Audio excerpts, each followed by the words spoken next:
Hi guys, मैं Santosh Kumar Gurjar Ram classes 786 पर आपका हार्दिक अभिनंदन करता हूँ।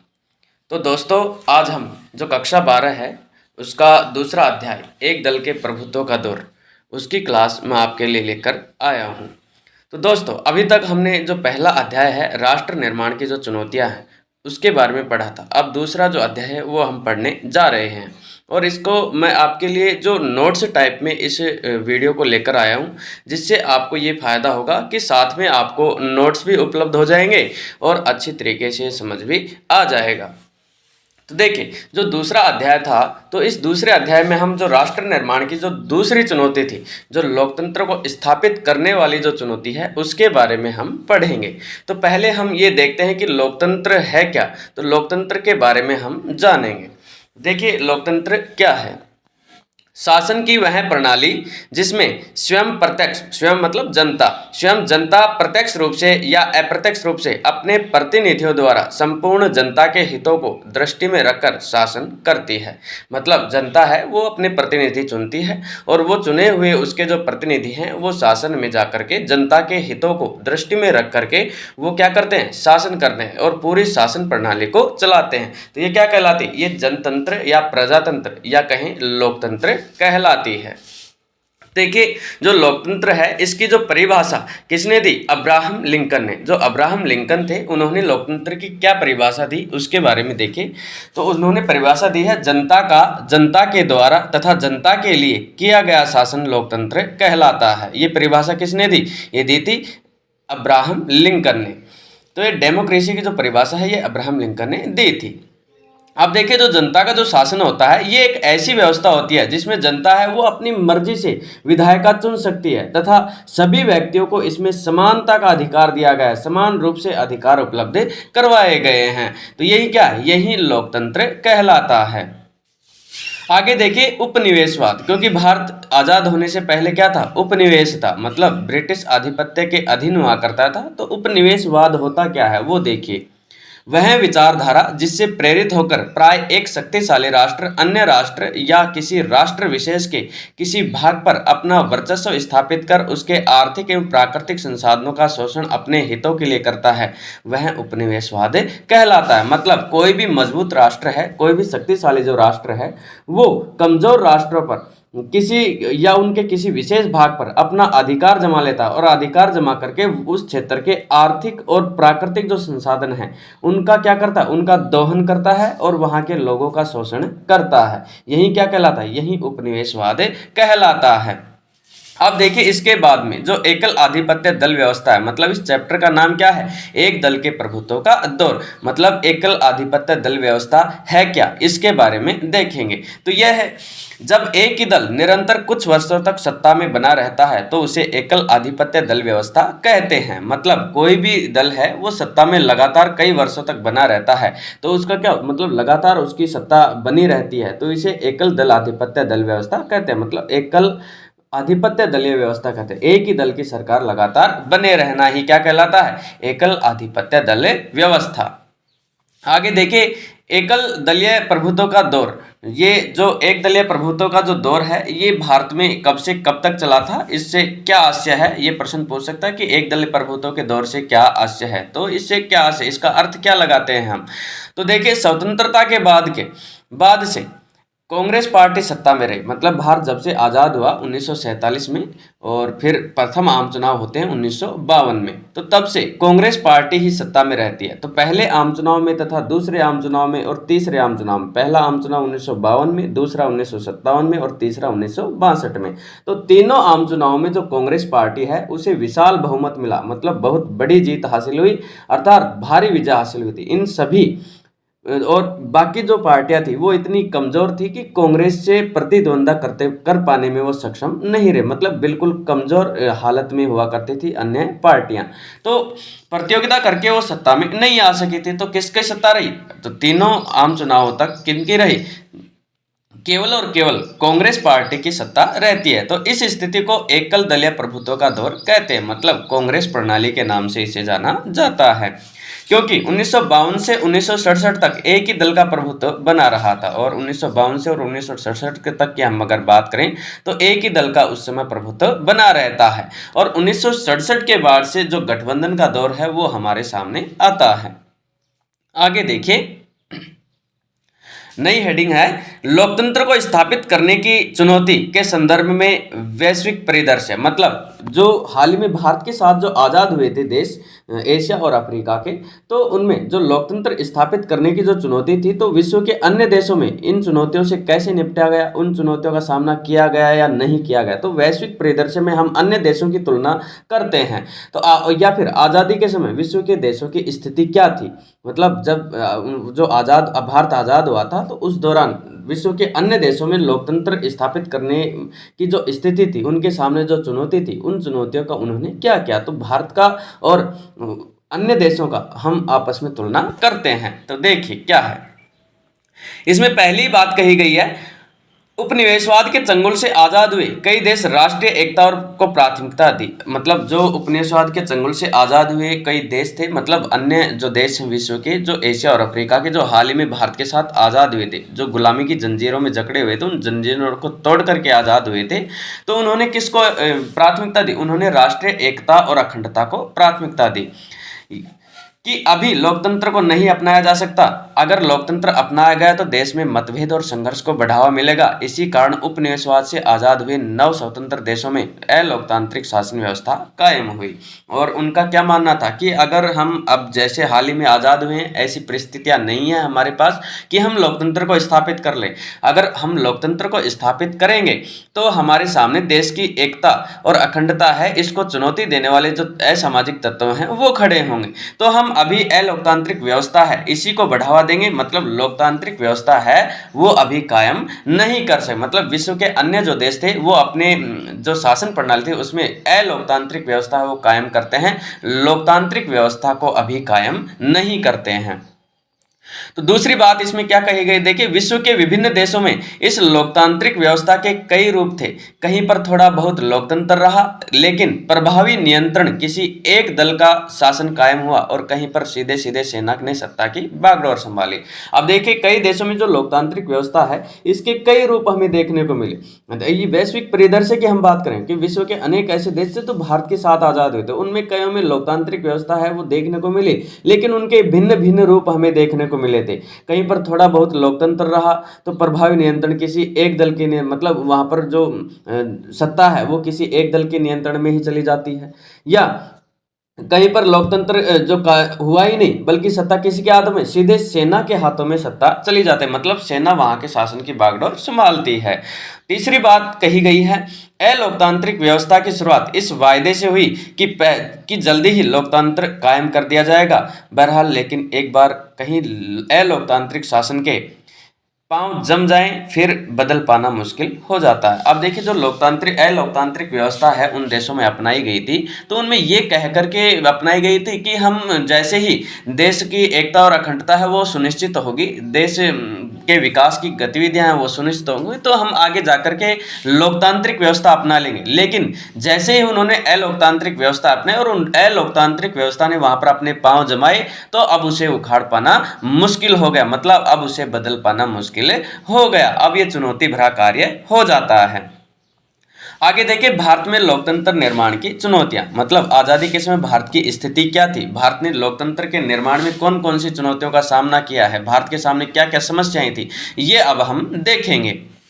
तो देखिए पहली जो चुनौती थी, पहली जो समस्या थी वो थी, भारत में भी परिस्थितियां बहुत अलग नहीं थी। भारत के नेताओं ने अपने लिए कहीं ज्यादा कठिन रास्ता चुनने का फैसला किया। अब देखिए जो भारत है, भारत में जो विश्व के अन्य देश थे उन्हीं की तरह हाल ही में आजाद हुआ था, तो भारत के सामने भी कोई अलग परिस्थिति नहीं थी, बल्कि भारत के सामने भी वो सारी समस्याएं बनी हुई थी जो विश्व के अन्य देशों के सामने थी। लेकिन भारत ने कहीं ज्यादा कठिन रास्ता अपने लिए चुनने का फैसला किया और उन्होंने क्या कहा कि हम केवल लोकतांत्रिक व्यवस्था ही अपनाएंगे।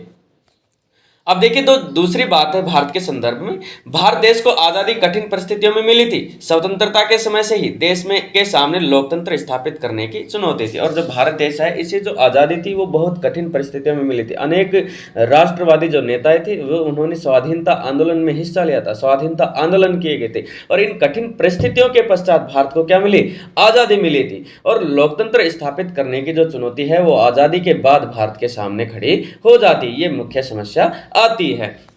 आगे देखिए, भारत की जो तीसरी स्थिति है, जो लोकतंत्र निर्माण में जो समस्या थी भारत के सामने, तीसरी चुनौती है, हमारे राजनेता लोकतंत्र में राजनीति की निर्णायक भूमिका को लेकर सचेत थे। वे राजनीति को समस्या के रूप में नहीं देखते थे, बल्कि वे इसे समस्या के समाधान का उपाय मानते थे। अब देखिए, भारत के जो राजनीतिक जो नेता थे उन्होंने अपने स्तर पर एक निर्णायक भूमिका लेकर वो सचेत थे। भारत की स्थिति को लेकर निर्णायक जो निर्णय था उनका था, वो एक ऐसा लक्ष्य था कि हम जो राजनीति अपना रहे हैं लोकतंत्र में, तो इसको समस्या के रूप में वो नहीं देखते थे, बल्कि वो इस राजनीति को समस्या के समाधान का उपाय मानते थे। मतलब उनके सामने जो चुनौतियां थी उन चुनौतियों का समाधान इस राजनीति को वो मानते थे। अब देखिए, जो भारत की स्थिति है वो चौथी बात बताई गई है भारत के संदर्भ में, हमारे देश के नेताओं ने लोकतंत्र को ही महत्व दिया और भारत में स्वतंत्रता के बाद से ही लोकतांत्रिक व्यवस्था बनाई गई। अब देखिए, जैसे अन्य देशों में जो अलोकतांत्रिक व्यवस्था अपनाई थी, तो उनकी तरह भारत ने अलोकतांत्रिक व्यवस्था नहीं, बल्कि भारत ने केवल लोकतंत्र को ही महत्व दिया, और स्वतंत्रता के बाद से भारत में कौन सी व्यवस्था कायम है, लोकतांत्रिक व्यवस्था कायम है, क्योंकि स्वतंत्रता के बाद से लोकतंत्र व्यवस्था है वो बनाई गई थी और वो आज तक कायम है। पांचवी बात भारत के संदर्भ में बताई गई है कि हमारा संविधान 26 नवंबर 1949 को अंगीकृत किया गया और 24 जनवरी 1950 को संविधान पर 284 सदस्यों ने हस्ताक्षर किए। मतलब 26 जनवरी 1950 को संविधान अमल में आया। अब देखिए, संविधान सभा में 289 सदस्य, उनमें से 284 सदस्य थे, उन्होंने 24 जनवरी 1950 को हस्ताक्षर किए, और संविधान जो अमल में आता है, संविधान लागू होता है, वो 26 जनवरी 1950 को होता है। लेकिन जो संविधान अंगीकृत कब किया गया था, संविधान अंगीकृत मतलब बनकर तैयार कब हुआ था, 26 नवंबर 1949 को संविधान बनकर तैयार हुआ था। अब देखिए, अंगीकृत, अधिनियमित और आत्मार्पित, अगर ये तीनों शब्द आते हैं तो इनका अर्थ यह है कि संविधान बनकर तैयार कब हुआ था। तो 26 नवंबर 1949 को संविधान बनकर तैयार हुआ था। इनमें चाहे अंगीकृत शब्द आए, चाहे अधिनियमित आए और चाहे आत्मार्पित आए, इन तीनों में एक ही डेट आएगी, कौन सी, 26 नवंबर 1949, जिस दिन बनकर तैयार हुआ था वही डेट। और अगर लागू होने की बात करें और अमल में आने की बात करें तो 26 जनवरी 1950। और ये पूछे कि संविधान पर कितने सदस्यों ने हस्ताक्षर किया, तो 284 सदस्यों ने हस्ताक्षर किए थे। अब देखिए, भारत के संदर्भ में छठी जो बात बताई गई है वो है, उम्मीद की जा रही थी कि देश का पहला आम चुनाव 1950 में ही किसी वक्त हो जाएगा, परंतु उथल पुथल के दौर में क्षेत्रों का सीमांकन और मतदाता सूची बनाना मुश्किल काम था। अब देखिए, जैसे ही संविधान है वो अमल में आता है, संविधान लागू कर दिया जाता है 26 जनवरी 1950 को, तो लोगों को ये आशा थी कि अब इसी वर्ष किसी दिन भारत के जो आम चुनाव है वो हो जाएंगे। लेकिन उस दौर में क्या चल रहा था कि राजनीतिक उथल पुथल का दौर चल रहा था, आर्थिक स्थिति खराब थी, लोकतंत्र को स्थापित करने की जो चुनौती हमारे सामने थी, तो इन्हीं कारण से क्षेत्रों का सीमांकन और मतदाता जो सूची बनाना था वो बड़ा मुश्किल काम था, क्योंकि बहुत सा एक ऐसा तबका था जो अनपढ़ लोगों का था, और अनपढ़ लोगों को उनको मतदाता की सूची बनाना उनके लिए एक बड़ा ही चुनौतीपूर्ण कार्य था कि मतदाता सूची है वो कैसे बनाई जाए। और मतदाता सूची जो बनाई भी गई तो उसमें भी कैसे जो बना करके लेके उनमें अला की बीवी, फला की बीवी ऐसे नाम लिखकर लेके आए जिसमें उनकी स्थायी पहचान नहीं होती थी, तो एक बड़ा मुश्किल काम था। आगे देखिए, चुनाव आयोग। अब ये जो भारत की स्थिति है वैश्विक संदर्भ में, और ये हमारा जो भारत की स्थिति थी, भारत में लोकतंत्र निर्माण के समय जो चुनौतियां थी, आज़ादी के समय भारत की स्थिति क्या थी, उसको हमने बखूबी पढ़ा है। अब उसके बाद जो चुनाव आयोग है उसके बारे में हम पढ़ेंगे। तो देखिए, चुनाव आयोग है उसकी स्थापना कब होती है, चुनाव आयोग की स्थापना 25 जनवरी 1950 को होती है, और इसी कारण से हम 25 जनवरी को प्रतिवर्ष मतदाता दिवस के रूप में मनाते हैं। और प्रथम चुनाव आयुक्त थे वो कौन थे, भारत के प्रथम चुनाव आयुक्त सुकुमार सेन थे। वर्तमान में जो चुनाव आयुक्त हैं वो राजीव कुमार हैं। वर्तमान में जो चुनाव कौन है, राजीव कुमार। आगे देखिए, भारत का चुनाव आयोग एक स्वायत्त संवैधानिक निकाय है। और जो भारत का जो चुनाव आयोग है ये क्या है, एक स्वायत्त संवैधानिक निकाय, मतलब स्वतंत्र संवैधानिक निकाय। भारत का जो चुनाव निष्पक्ष रूप से चुनाव करवाने का कार्य करता है। ये अपने आप में एक स्वतंत्र संस्था है और संवैधानिक संस्था है। यह संविधान के भाग 15 के अनुच्छेद 324 से 329 के अंतर्गत है। अब जो चुनाव आयोग है इसका उल्लेख कहाँ पर है, ये संविधान का भाग 15 के अनुच्छेद 324 से लेकर 329 तक इसका उल्लेख किया गया है। यह आयोग लोकसभा, विधानसभा, विधान परिषद, राष्ट्रपति पद एवं उपराष्ट्रपति पद की चुनावी व्यवस्था करता है। अब देखिए जो चुनाव आयोग है, भारत का जो निर्वाचन आयोग है, ये किन किन के चुनाव है निर्वाचन करवाने की का कार्य करता है। वो तो देखिए लोकसभा का, विधानसभा का, विधान परिषद और राष्ट्रपति तथा उपराष्ट्रपति पद की जो चुनावी व्यवस्था है वो कौन करता है, वो करता है भारतीय निर्वाचन आयोग, भारतीय चुनाव आयोग। अब देखिए आजादी के समय भारत के समक्ष जो चुनाव आयोग था, निर्वाचन आयोग था, उसके समय समक्ष कौन कौन सी चुनौतियां थी, कौन कौन सी समस्याएं थी, उन समस्याओं के बारे में हम देखते हैं। तो देखिए पहली समस्या थी, भारत के आकार को देखते हुए स्वतंत्र और निष्पक्ष चुनाव करवाना आसान नहीं था। अब भारत के समक्ष जो पहली चुनौती थी वो थी भारत का जो इतना बड़ा आकार था, इतनी बड़ी विविधताओं वाला जो देश था, इतने बड़े क्षेत्रफल वाले देश में जिसका क्षेत्रफल 32,87,263 वर्ग किलोमीटर जिसका आकार है, इस इतने बड़े आकार वाले क्षेत्र में, इतने बड़े क्षेत्र में स्वतंत्र रूप से और निष्पक्ष रूप से जो चुनाव करवाना था वो आसान कार्य नहीं था। तो ये क्या थी, ये एक चुनौती, एक समस्या थी चुनाव आयोग के सामने। दूसरी चुनौती थी चुनाव क्षेत्रों का सीमांकन करना। अब जो चुनाव क्षेत्र हैं, चुनावी जो क्षेत्र है उनका सीमांकन करना कि कितने क्षेत्र में कितने लोगों को इसमें रखा जाए, कि कौन कौन सा क्षेत्र है ये इन क्षेत्रों के अधीन रखा जाए। तो ये चुनाव क्षेत्र थे, उनका सीमांकन करने की भी एक चुनौती, एक समस्या बनी हुई थी। तीसरी समस्या थी मतदाता सूची बनाने के मार्ग में बाधाएं। जो मतदाता सूची थी उसके मार्ग में अनेक बाधाएं थी, क्योंकि जो अधिकांश लोग थे क्या थे, निरक्षर थे, अनपढ़ लोग थे, शिक्षित लोग कम थे। इसी कारण से कोई चुनाव अधिकारी अगर निरीक्षण करने जाए, मतदाता सूची में नाम दर्ज करने जाए, तो लोगों को उनका जवाब क्या मिलता था कि नाम पूछता था तो उनके स्पष्ट नाम नहीं बताते थे, बल्कि ये बताते थे कि अल्लाह की बीबी, फला की बीबी, ऐसे बताते थे, इनकी पुत्री है, उनका बेटा है। और महिलाओं क्या था, महिलाओं को अपना पति का नाम लेने में क्या थे, उस दौर में ऐसी रूढ़िवादी परंपराएं थी कि शर्म महसूस करती थी, वो अपने पति का नाम नहीं लिया करती थी। तो वो क्या करते थे कि उनकी बीबी है, मतलब किसी के पति के नाम से उसकी बीबी का दर्शाया जाता, तो उसमें स्पष्ट उनकी पहचान नहीं हो पाती थी। और जैसे ही ये सूची लेकर के चुनाव आयोग के पास जाते हैं तो चुनाव आयोग उसे खारिज कर देता है कि ये क्या सूची है, इसमें किसी का स्पष्ट नाम नहीं है, किसी की स्पष्ट पहचान नहीं है, तो इसमें लोगों की पहचान कैसी की जाएगी। तो चुनाव आयोग ने उस सूची को क्या कर दिया, उसे निरस्त कर दिया और दोबारा से जो मतदाता सूची है वो बनाने के लिए कहा गया। अब देखिए जो चौथी समस्या थी वो अधिकारियों और चुनाव कर्मियों को शिक्षित करना, मतलब प्रशिक्षित करना था। और इस प्रशिक्षण में 3 लाख से ज्यादा अधिकारियों और चुनाव कर्मियों को प्रशिक्षित किया गया था। चौथी समस्या थी कि चुनाव अधिकारी थे उनको तैयार करना, निर्वाचन के लिए, चुनाव करवाने के लिए उनको तैयार करना था, उनको शिक्षित प्रशिक्षण देना था। और इस प्रशिक्षण में 3 लाख से ज्यादा अधिकारी और जो चुनाव कर्मी थे उनको प्रशिक्षण दिया गया।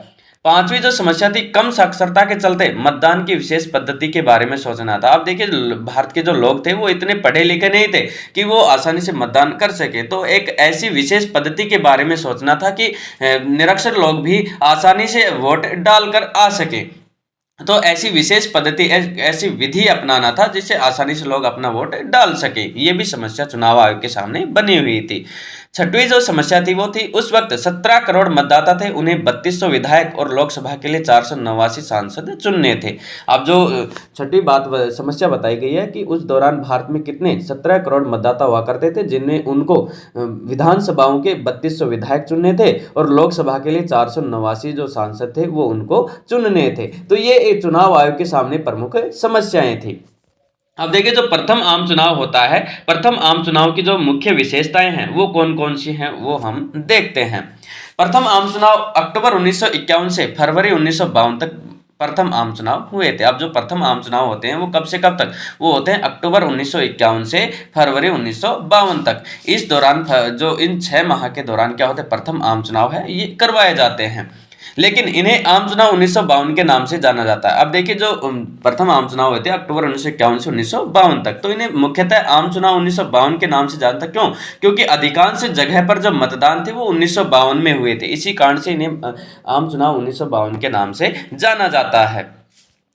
अब देखिए दूसरी विशेषता है प्रथम आम चुनाव की, वो है भारत में सार्वभौमिक वयस्क मताधिकार के अनुसार चुनाव कराने का फैसला लिया गया। अब देखिए भारत में जो चुनाव आयोग था, चुनाव आयोग ने कहा कि हम निर्वाचन है वो सार्वभौमिक वयस्क मताधिकार के अनुसार करवाएंगे, तो ये फैसला लेते हैं। तीसरी जो विशेषता थी वो थी चुनाव को 2 बार स्थगित करना पड़ा, लेकिन आखिरकार 1951 अक्टूबर से फरवरी 1952 तक चुनाव हुए थे। अब देखिए जैसे ही मतदाता सूची बनाने में दिक्कत आती है तो 2 बार के लिए जो मतदान है उनको स्थगित करना पड़ा, लेकिन अंततः 1951 से 1952 तक जो चुनाव है वो आसानी से सफलतापूर्वक संपन्न करवा लिए जाते हैं।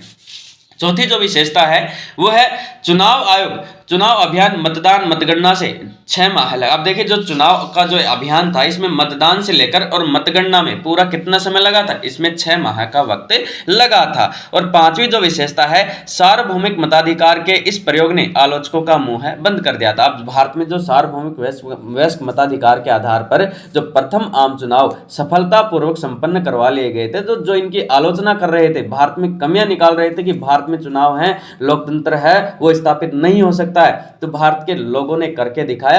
और जो सार्वभौमिक मताधिकार के आधार पर जो मत डाले गए थे उनमें आधे से अधिक लोगों ने अपना पहले दिन मत डाला था। इसी कारण से जो आलोचक हैं उनका मुंह बंद हो जाता है, मतलब आलोचक है वो आशंकित रह जाते हैं, दम्भ रह जाते हैं। छठवीं जो विशेषता है देश के विशाल आकार और मतदाताओं कि भारी भरकम संख्या के लिहाज से पहला आम चुनाव अनूठा था। अब देखिए देश की इतनी बड़ी संख्या में, मतलब पहली बार के अंदर 17 करोड़ जो मतदाता थे वो वोट डालने वाले थे, और वो भी कैसे, केवल अनपढ़ लोग, जो निरक्षर लोग थे, मतलब जिनको पास शिक्षा का कोई लेना देना नहीं था, ऐसे लोग एक इतने बड़े क्षेत्र में, इतने बड़े आकार वाले देश में पहली बार मत हो रहे थे, चुनाव हो रहे थे। और ये चुनाव विश्व के लोगों के लिए क्या था, एक अनूठा चुनाव था। विश्व के अन्य देशों सभी पूरे के पूरे विश्व की नज़र किस पर थी, भारत पर थी। और ये चुनाव संख्या के लिहाज से क्या था, एक विशेष चुनाव था, एक अनूठा चुनाव था। अब देखिए सातवीं जो विशेषता बताई गई है वो है प्रथम आम चुनाव की सातवीं विशेषता, औसतन हर सीट के लिए उम्मीदवार चुनाव के मैदान में थे तथा यह चुनाव निष्पक्ष भाव से हुए थे। अब देखिए जो औसतन जो सीट है, मतलब एक सीट के ऊपर जो उम्मीदवार खड़े थे वो कितने थे, एक सीट पर 4 उम्मीदवार थे, वो चुनाव के मैदान में लड़ रहे थे, मतलब आपस में एक सीट पर 4 उम्मीदवार खड़े थे तथा चुनाव निष्पक्ष भाव से संपन्न हुए थे। और जो चुनाव करवाए गए थे ये निष्पक्ष और स्वतंत्र भाव से संपन्न करवाए गए थे। आठवीं जो विशेषता है लोगों ने बढ़ चढ़कर इस चुनाव में हिस्सा लिया। कुल मतदाताओं में आधे से अधिक ने मतदान के दिन अपना वोट दिया। आप देखिए जो लोग थे उन्होंने बड़े उत्साहपूर्वक, बड़े चाव से इन मतदान में, इस चुनाव निर्वाचन अभियान में अपनी हिस्सेदारी निभाई, और आधे से अधिक मतदाताओं ने मतदान के दिन अपना वोट डाला। आप देखिए जो आलोचक थे भारत के, ये तो हमने जो प्रथम आम चुनाव थे उनकी 8 विशेषताएं देखी हैं। अब जो आलोचना करने वाले थे उनकी क्या प्रतिक्रिया रही, जो कि भारत में चुनाव है वो कैसे संपन्न करवाए जा सकते हैं, ऐसे गरीब देश में इतने अनपढ़ लोगों के बीच इतनी भारी बड़ी संख्या में जो चुनाव हो रहे हैं ये कैसे संपन्न हो सकते हैं, तो उनकी क्या प्रतिक्रियाएं थी भारत के प्रति। तो मतदान से पहले वो लोग कौन सी प्रक्रिया, कौन सी आलोचनाएं, कौन सी कमियां भारत में ढूंढ रहे थे वो देखिए।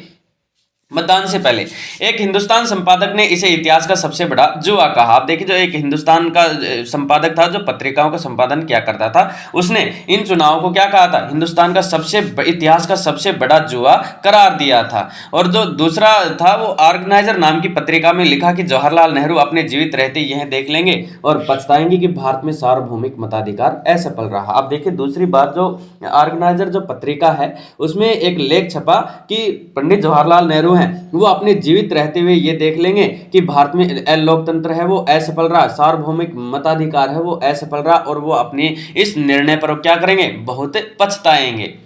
ये आलोचना किसने की थी, ये की थी ऑर्गेनाइजर नाम की पत्रिका में की गई थी। अब देखिए इंडियन सिविल सर्विस के एक अंग्रेज अधिकारी का दावा था कि आने वाला वक्त और अब से ज्यादा जानकार दौर के बड़े आश्चर्य विस्मय से लाखों अनपढ़ लोगों के मतदान की बेहूदी नौटंकी देखेगा। आप देखिए, एक अंग्रेज अधिकारी था जो इंडियन सिविल सर्विस का एक अंग्रेज अधिकारी था, उसने ये दावा किया कि आने वाला वक्त है उसमें भारत की जो बेहूदी नौटंकी है वो उसको पूरा विश्व देखेगा। और ये आलोचना किसने की थी? ये एक अंग्रेज अधिकारी ने की थी। किसका? इंडियन सिविल सर्विस के अंग्रेज नुमाइंदे ने की थी। अब देखिए मतदान के बाद में क्या प्रतिक्रिया। ये तो मतदान से पहले 3 प्रतिक्रियाएं आती हैं और मतदान के बाद जैसे ही सफलतापूर्वक मतदान होते हैं तो उनके बाद क्या प्रतिक्रियाएं होती हैं लोगों की, वो देखिए। अब देखिए सबसे पहली प्रतिक्रिया देता है टाइम्स ऑफ इंडिया, ये पत्रिका है। इसमें भारत के मतदान के बाद उनकी क्या महत्वपूर्ण बातें हैं वो सामने आती हैं। टाइम्स ऑफ इंडिया ने माना कि इन चुनावों में उन सभी आलोचकों के संदेहों पर पानी फेर दिया कि देश से बाहर के पर्यवेक्षक निरीक्षक भी हैरान हैं। आप देखिए, जो पहले आम चुनाव हुए थे, जैसे ही ये सफलतापूर्वक संपन्न होते हैं तो हिंदुस्तान ऑफ टाइम्स ने ये प्रतिक्रिया देती है कि जो लोग भारत में सार्वभौमिक वयस्क मताधिकार की आलोचना कर रहे थे उन सभी के मुंह पर क्या है, ये पानी फेरने का कार्य किया है। मतलब उन सभी के जो संदेह थे, जो आशंकाएं थी, उनकी जो आलोचनाएं थी, उन आलोचनाओं पर पानी फेर दिया है। और इन चुनाव को देख करके वो सारे के सारे क्या हैं? हैरान हैं, सारे के सारे अचंभित हैं। फिर देखिए दूसरी प्रतिक्रिया किसने दी? हिंदुस्तान टाइम्स ने दी थी। चुनाव करवाने के बाद दूसरी प्रतिक्रिया दी हिंदुस्तान टाइम्स में। उसने लिखा था, यह बात हर जगह मानी जा रही है कि भारतीय जनता ने विश्व के इतिहास में लोकतंत्र के सबसे बड़े प्रयोग को बखूबी अंजाम दिया है। और फिर हिंदुस्तान टाइम्स ने लिखा कि पूरे विश्व में यह बात अब मानी जाने लगी है कि भारतीय जो जनता है उसने विश्व के इतिहास में लोकतंत्र के सबसे बड़ा प्रयोग किया है। मतलब भारतीय जनता ने लोकतंत्र का एक ऐसा प्रयोग किया है जिसको अब बिल्कुल सुव्यवस्थित तरीके से अंजाम दिया गया और ये पूरा विश्व मान रहा है। 1952 का आम चुनाव दुनिया में लोकतंत्र के इतिहास के लिए मील का पत्थर साबित है। और आगे वो लिखते हैं कि 1952 का जो आम चुनाव हुआ था ये लोकतंत्र के इतिहास में किसका? एक आधारभूत स्तंभ के रूप में साबित होता, मील के पत्थर के रूप में साबित हुआ था। और यह बात सिद्ध हो गई कि दुनिया में कहीं भी लोकतंत्र स्थापित किया जा सकता। अब जो दुनिया के अलग अलग देश थे वो अलोकतांत्रिक व्यवस्था अपना रहे थे, उनको डर था कि कहीं देश की एकता और अखंडता को कहीं आंच ना आए। तो अब उन देशों पर ये हिंदुस्तान टाइम्स ने प्रतिक्रिया की है कि दुनिया के किसी भी देश में लोकतंत्र को स्थापित किया जा सकता है। ये भारत के लोगों ने सिद्ध कर दिया है। ये प्रतिक्रियाएं थी, ये दोनों प्रतिक्रिया चुनाव के बाद में दी गई थी। एक तो टाइम्स ऑफ इंडिया के द्वारा, एक हिंदुस्तान टाइम्स ने लिखा था। अब देखिए आगे, प्रथम 3 आम चुनाव की क्या विशेषता रही? प्रथम 3 आम चुनाव में कौन सी पार्टी को अधिक सीटें मिलती है, कौन सी पार्टी दूसरे नंबर पर रहती है, वो देखिए।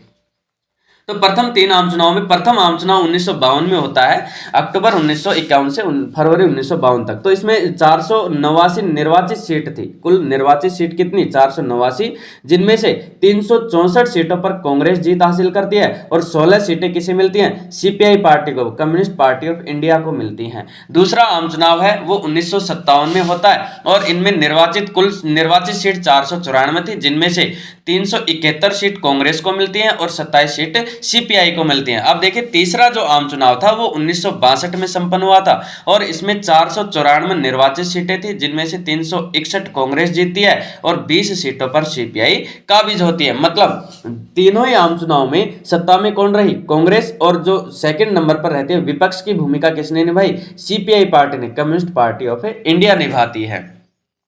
आगे देखिए, प्रथम 3 आम चुनाव में कांग्रेस का प्रभुत्व, कि जो प्रथम 3 आम चुनाव हैं उनमें कांग्रेस का कैसा प्रभुत्व रहता है? प्रभुत्व रहने के जो कारण थे वो क्या थे? कितना प्रभुत्व रहता है, कितनी सीटें वो हासिल करती है और वो प्रभुत्व कैसे स्थापित होता है, वो देखिए। तो देखिए प्रभुत्व का जो पहली बात कही गई कि तो 1952 के प्रथम आम चुनाव थे, उनमें कांग्रेस को 489 सीटों में से 364 सीटें प्राप्त हुई तथा दूसरे व तीसरे आम चुनाव में 494 सीटों में से 371 व 361 सीटों पर विजय हासिल करती है। तो कौन? कांग्रेस पार्टी अपना प्रभुत्व जमाती है। दूसरी बात कही गई कि इस समय कम्युनिस्ट पार्टी प्रथम 3 आम चुनाव में क्रमशः, मतलब पहले में 16, दूसरे में 27 और तीसरे में 20 सीटों पर विजय के साथ दूसरे स्थान पर रहती है। तीसरी बात कही गई कि लोकसभा चुनाव के साथ साथ विधानसभा के चुनाव में भी कांग्रेस पार्टी ने बड़ी जीत हासिल की थी। अब देखिए जो इसी दौरान जो प्रथम 3 आम चुनाव थे, इनमें जो लोकसभा के चुनाव हुए थे उन्हीं के साथ साथ विधानसभा के चुनाव भी करवाए गए थे। और इन्हीं तीनों चुनाव में विधानसभा में भी जो कांग्रेस पार्टी थी वो सत्ता में काबिज हुई थी, मतलब विजय हासिल करती है। अब जो चौथी बात कहेगी कि त्रावणकोर, कोचिन, कोचिन वर्तमान का केरल में, मद्रास, उड़ीसा और को छोड़कर सभी राज्यों में कांग्रेस ने अधिकतर सीटों पर जीत हासिल की तथा इन 3 राज्यों में भी अंत कांग्रेस की ही सरकार बनती है। आप देखिए त्रावणकोर, कोचिन, मद्रास, उड़ीसा है, इनको छोड़ करके कांग्रेस अन्य सभी राज्यों में अच्छी खासी सीट हासिल करती है, बहुत मजबूत स्थिति में रहती है, लेकिन इनमें कम सीटें मिलती है, लेकिन फिर भी अंततः कांग्रेस सरकार है वो अपनी यहां पर सत्ता स्थापित करते हैं, मतलब सरकार यहां पर कांग्रेस की ही बनती है। पांचवी जो बात कही गई कि भारतीय राष्ट्रीय कांग्रेस पार्टी स्वाधीनता संग्राम की विरासत प्राप्त थी। उन दिनों में एकमात्र यही पार्टी थी जिसका संगठन पूरे देश में था। साथ ही पार्टी में स्वयं पंडित जवाहरलाल नेहरू थे, जो भारतीय राजनीति में करिश्माई व लोकप्रिय नेता थे। जो आम चुनाव हुए थे, प्रथम आम चुनाव, उस दौरान कांग्रेस पार्टी थी वो स्वाधीनता विरासत उनको प्राप्त थी, क्योंकि स्वाधीनता विरासत के जो उत्तराधिकारी थे उसके रूप में कांग्रेस पार्टी को देखा गया था। और स्वयं पंडित जवाहरलाल नेहरू थे वो भी इस पार्टी में शामिल थे, जो एक करिश्माई और प्रभुत्वशाली और लोकप्रिय नेता थे। इसी कारण से कांग्रेस का प्रभुत्व है इन तीनों आम चुनावों में संपन्न होता, और तीनों के तीनों आम चुनाव जो पंडित जवाहरलाल नेहरू हैं उनकी लोकप्रियता पर लड़े जाते हैं। फिर देखिए प्रथम तीनों आम चुनाव में कांग्रेस पार्टी ने जितनी सीटों पर जीत हासिल की उसका दशांश भी किसी पार्टी को नहीं मिला था। मतलब जो कांग्रेस पार्टी है उसने प्रथम आम चुनाव में, प्रथम 3 जो आम चुनाव है 1952, 57 और 62 के जो तीनों आम चुनाव हैं, इन तीनों आम चुनाव में कांग्रेस पार्टी ने जितनी सीटें हासिल की थी उनका 10वां हिस्सा भी किसी पार्टी को मिल नहीं पाया था। जो सीपीआई पार्टी थी वो दूसरे नंबर पर रही थी, उसने भी 10वां हिस्सा प्राप्त नहीं कर पाया, वो भी 10वां हिस्सा प्राप्त नहीं कर पाई थी। अब देखिए तो प्रभुत्वशाली जो पार्टी थी वो कौन बनी रही? तीनों आम चुनाव तक कांग्रेस पार्टी ही बनी रहती है। आगे देखिए नई हेडिंग है, प्रथम 3 चुनाव में कांग्रेस के प्रभुत्व के क्या कारण रहे। जो कांग्रेस पार्टी है इसकी जीत हासिल करने के पीछे क्या कारण थे, उसके प्रभुत्व स्थापित होने के पीछे क्या कारण थे वो देखिए। पहला कारण था कांग्रेस पार्टी को राष्ट्रीय आंदोलन के वारिस के रूप में देखा गया। जो कांग्रेस पार्टी है इसको जो राष्ट्रीय आंदोलन है इसके वारिस के रूप में देखा गया था, मतलब इसके उत्तराधिकारी के रूप में इन्हें देखा गया। जो राष्ट्रीय आंदोलन थे इनकी विरासत किसे प्राप्त थी? कांग्रेस पार्टी को, और उनके उत्तराधिकारी के रूप में कांग्रेस पार्टी को देखा गया। दूसरा जो कारण था कि आजादी के आंदोलन के अग्रणी नेताओं में अब कांग्रेस उम्मीदवार के रूप में चुनाव लड़ा था। अब जो आजादी के आंदोलन में जो अग्रणी नेता थे जिन्होंने अपनी महत्वपूर्ण भूमिका निभाई थी वो किनके रूप में? वो कांग्रेस के उम्मीदवार के रूप में चुनाव लड़ रहे थे, और इसी कारण से अधिकतर जनता है वो कांग्रेस को वोट देती है और कांग्रेस जो है सत्ता में स्थापित होती है। तीसरा कारण है कांग्रेस ही एक ऐसा दल था जो भारत राष्ट्र व हर स्थान क्षेत्र तथा ग्रामीण स्तर तक फैला हुआ एक संगठित व सुव्यवस्थित संगठन था। और उस दौरान में एकमात्र पार्टी कांग्रेस ही थी जिसका संपूर्ण ग्रामीण क्षेत्र में, शहरी क्षेत्र में, मतलब देश के कोने कोने तक उनके उम्मीदवार थे, उनके उम्मीदवार फैले हुए थे, उनके जो कार्यकर्ता थे वो रहा करते थे, और उनका एक संगठित और सुव्यवस्थित क्या था? संगठन बन चुका था। पूरे क्षेत्र में कांग्रेस पार्टी थी उसकी पकड़ बन चुकी थी। इसी कारण से कांग्रेस पार्टी को तीनों आम चुनाव में जीत हासिल होती है। अगला जो कारण था कांग्रेस पार्टी के जीत का या प्रभुत्व का, कांग्रेस का गठबंधनी स्वभाव और सहनशीलता जिसने इसने मजबूती प्रदान की थी। और जो कांग्रेस का जो सहनशीलता का जो स्वभाव था उसके साथ उसका गठबंधनी स्वभाव था, उसने भी उसे जीत दिलाने में महत्वपूर्ण भूमिका निभाई थी।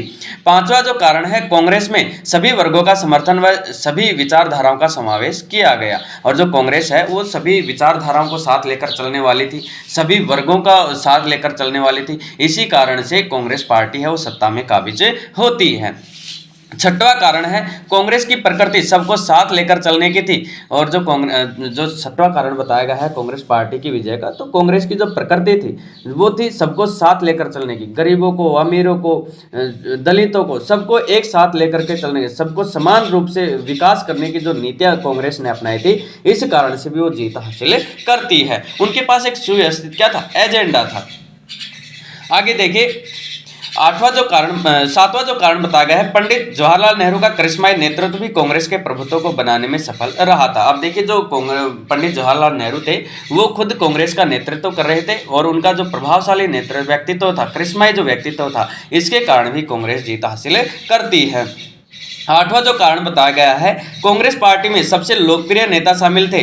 और जो कांग्रेस पार्टी थी उनमें आज़ादी के आंदोलन के जो प्रभुत्वशाली नेता, सारे के सारे जो लोकप्रिय नेता थे वो सारे कांग्रेस पार्टी में ही शामिल थे। इसी कारण से लोग किसकी ओर झुकते हैं, किसकी ओर आकर्षित होते हैं, कांग्रेस पार्टी की ओर आकर्षित होते हैं।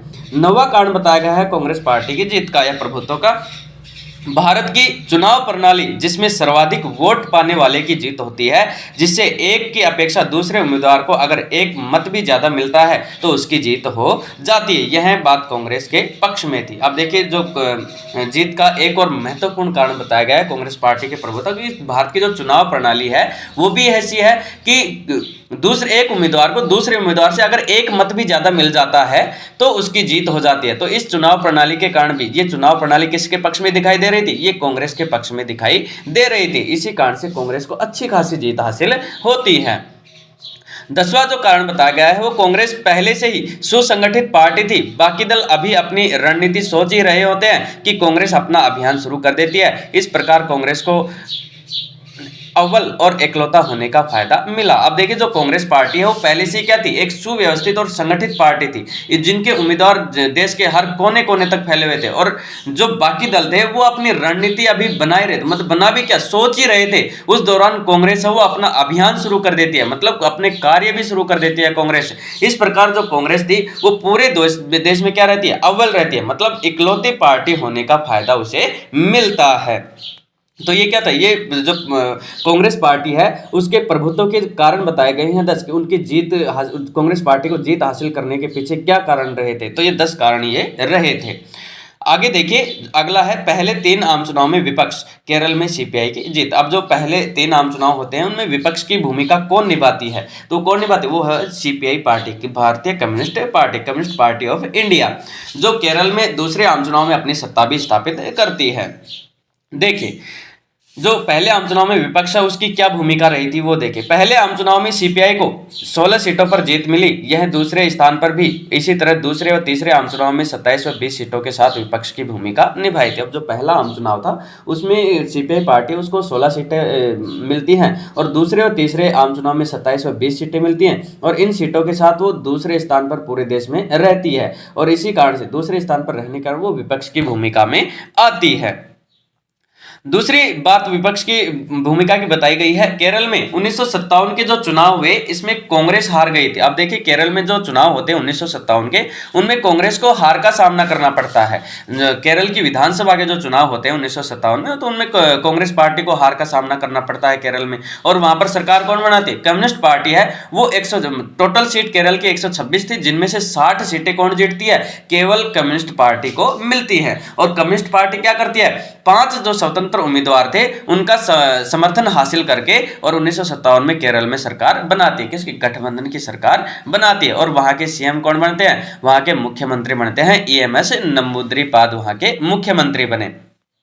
लेकिन जैसे ही सीपीआई पार्टी है वो अपनी सरकार बनाती है तो कांग्रेस को एक गवारा नहीं कि कोई पार्टी है वो कांग्रेस को चुनौती देकर के सरकार कैसे बना सकती है। तो कांग्रेस ने क्या किया, केंद्र में कौन थी, कांग्रेस सरकार थी। कांग्रेस ने 1959 में अनुच्छेद 356 का क्या किया, दुरुपयोग किया, और उसका दुरुपयोग करके और वहां पर जो सरकार बनी थी सीपीआई पार्टी के, तो उस सीपीआई पार्टी को बर्खास्त कर दिया गया। केरल में राष्ट्रपति शासन है वो लागू कर दिया गया, और ये हवाला दिया गया कि सीपीआई पार्टी को केरल में अपना जो शासन है वो अच्छी तरीके से नहीं चला पा रही है। इसी कारण से वहां पर राष्ट्रपति शासन लागू कर दिया गया, जिसका वहां के जो नेता थे, सीपीआई पार्टी के जो नेता थे, उन्होंने कांग्रेस का विरोध भी किया। तो ये देखिए विपक्ष की भूमिका रही थी, जो कांग्रेस पार्टी थी जिसका एक दल का प्रभुत्व रहा था, कांग्रेस प्रणाली रही थी, उसमें विपक्ष की भूमिका किसने निभाई थी, तो इसमें विपक्ष की भूमिका सीपीआई पार्टी ने निभाई थी। आगे देखिए मतदान के बदलते तरीके, जो मतदान के तरीके हैं वो कैसे कैसे बदलते हैं वो देखिए। तो देखिए जो निर्वाचन आयोग है वो भारत में मतदान के कौन कौन से तरीके अपनाता है उन सभी के बारे में हम देखेंगे। तो देखिए 1952 से 2004 तक चुनाव में मतदान के तरीके में बदलाव जो है वो इस प्रकार से है। जो पहला तरीका था वो था प्रत्येक उम्मीदवार के लिए एक मत पेटी रखना। जो पहले आम चुनाव करवाए गए थे, पहले प्रथम जो आम चुनाव थे उन तीनों आम चुनाव में ये क्या रखा गया था कि जो प्रत्येक उम्मीदवार था उनके लिए एक मत पेटी रखी जाती थी, और उस मत पेटी में जो मतदाता था वो अपना जो मत पत्र था वो डाल के आता था। 1952 के पहले आम चुनाव में प्रत्येक उम्मीदवार के नाम व चुनाव चिन्ह की एक मतपेटी रखी गई थी। जो पहला आम चुनाव था 1952 का, तो उनमें प्रत्येक जो उम्मीदवार था उसके नाम की एक मतपेटी या चुनाव चिन्ह की एक मतपेटी थी, उस पर उसका चुनाव चिन्ह अंकित किया गया था। मतलब प्रत्येक उम्मीदवार के लिए एक मतपेटी रखी गई थी। हर मतदाता को एक मत पत्र दिया गया, जिसे अपने अपने मनपसंद के उम्मीदवार की मतपेटी में डालना था। और जो मतदाता थे उनको एक मत पत्र दिया जाता था और उस मत पत्र को वो जाता था और अपने पसंद का जो उम्मीदवार था उसकी मत पेटी में डालकर आ जाता था। शुरुआती 2 चुनाव के बाद यह तरीका बदल गया। तकरीबन 20 लाख स्टील के बक्सों का इस्तेमाल किया गया। और जो प्रथम आम चुनाव थे, इनमें जो उम्मीदवार थे उनके लिए जो बक्से थे, जो मत पेटी थी, उनमें कितनी करीबन 20 लाख जो स्टील के बक्से थे, स्टील की जो मत पेटियां थी, उनका इसमें उपयोग किया गया था। और ये प्रथम 2 आम चुनाव के शुरुआती 2 चुनाव थे, उन तक ये स्थिति बनी। मतलब ये पहला तरीका था, ये लागू किया गया था। जो प्रत्येक उम्मीदवार के लिए एक मतपेटी रखना थी, प्रथम 2 आम चुनाव में लागू थी। और फिर अगला जो तरीका था मतदान का, वो देखिए। एक ही मतपत्र व मतपेटी पर प्रत्येक उम्मीदवार का नाम व चुनाव चिन्ह प्रणाली, मतलब बैलेट पेपर दिया गया। बैलेट पेपर के हिसाब से दूसरे वो जो आम चुनाव है वो करवाए जाते हैं। तो पहले आम चुनाव में तो क्या था कि प्रत्येक उम्मीदवार के लिए अलग अलग मतपेटी रखी जाती थी। लेकिन दूसरे आम चुनाव में क्या होता है कि मतपेटी केवल एक ही रखी जाएगी और उनको एक बैलेट पेपर दे दिया जाएगा, मत पत्र दिया जाएगा, जिस पर जो उम्मीदवार थे उनके नाम और चुनाव चिन्ह अंकित होंगे, तो उन पर वो मोहर लगा करके उस मतपेटी में डाल आएंगे। मतलब एक ही मतपेटी में सभी के मत डाले जाते थे। देखिए, बाद के चुनाव में मतपत्र हर उम्मीदवार के नाम चुनाव चिन्ह अंकित किया गया। अब देखिए, जो बाद का जो चुनाव हुआ था, तीसरा जो आम चुनाव था, उनमें जो हर उम्मीदवार था उसका जो मतपत्र था उस पर उनका नाम और उसका चुनाव चिन्ह अंकित किया गया। मतदाताओं को मतपत्र में अपने पसंद के उम्मीदवार के नाम के आगे मोहर लगानी होती है। जो मतदाता होता था उसमें जो अपने पसंद का उम्मीदवार होता था उसका नाम और चुनाव चिन्ह पर उसको मोहर लगानी होती थी। और यह तरीका 40 वर्ष तक अमल में रहा था। और जो ये तरीका रहा था मतदान का, ये कितने वर्ष तक? ये लगभग 40 वर्ष तक अमल में रहा था। फिर तीसरा जो तरीका आता है वो ईवीएम का आता है, इलेक्ट्रॉनिक वोटिंग मशीन का प्रयोग होता है। देखिए, सन 1990 के दशक के अंत में चुनाव आयोग ने इलेक्ट्रॉनिक वोटिंग मशीन का प्रयोग शुरू कर दिया था। अब देखिए, जो चुनाव आयोग है, निर्वाचन आयोग है, वो सन 1990 के दशक के अंतिम वर्षों में क्या करता है, जो ईवीएम है, इलेक्ट्रॉनिक वोटिंग मशीन है, इसका प्रयोग शुरू कर देता है। और इसमें मतदाता अपने पसंद के उम्मीदवार के सामने दिए गए बटन को दबाकर अपना मत डालता था। अब देखिए, जो इसमें चुनाव आयोग है वो एक मशीन रख देता था, ईवीएम मशीन। उसमें एक जो चुनाव में खड़ा हुआ उम्मीदवार है उसका नाम के आगे उसका चुनाव चिन्ह होगा और उसके आगे बटन होगा। उस बटन को दबा करके और वो अपना मत डालता था। इसका इस्तेमाल 2004 तक पूरे देश में होने लगा था। आप देखिए, जो ईवीएम है, ईवीएम का इस्तेमाल 2004 तक संपूर्ण देश में किया जाने लगा था। लेकिन पहली बार जो ईवीएम है, इलेक्ट्रॉनिक वोटिंग मशीन है, इसका प्रयोग कहाँ किया गया था? इसका प्रयोग केरल में किया गया था। कब? 1999 में किया गया था। तो याद रखना, 1 नंबर का क्वेश्चन आ सकता है ये कि ईवीएम का प्रयोग सबसे पहले किस राज्य में किया गया? केरल राज्य में। कब किया गया? 1999 में किया गया था। अब आगे देखिए, नई हेडिंग है, प्रथम आम चुनाव की सफलता के लिए चुनाव आयोग के कार्य। अब जो प्रथम आम चुनाव थे, इनको सफल बनाने के लिए चुनाव आयोग ने कौन कौन से कार्य किए थे वो देखिए। जो चुनाव आयोग ने कार्य किए थे चुनाव को सफल बनाने के लिए, वो कौन कौन से कार्य थे उनके बारे में देखेंगे। तो देखिए, प्रथम आम चुनाव को सफल बनाने के लिए चुनाव आयोग ने सर्वप्रथम मतदान की एक विशेष पद्धति को निर्धारित किया था। अब जो प्रथम आम चुनाव है उनको सफल बनाने के लिए चुनाव आयोग है वो मतदान की विशेष पद्धति है उसको निर्धारित करता है कि ताकि सभी लोग हैं वो आसानी से अपना मत डाल सकें, उनको मत डालने में कोई परेशानी का सामना ना करना पड़े।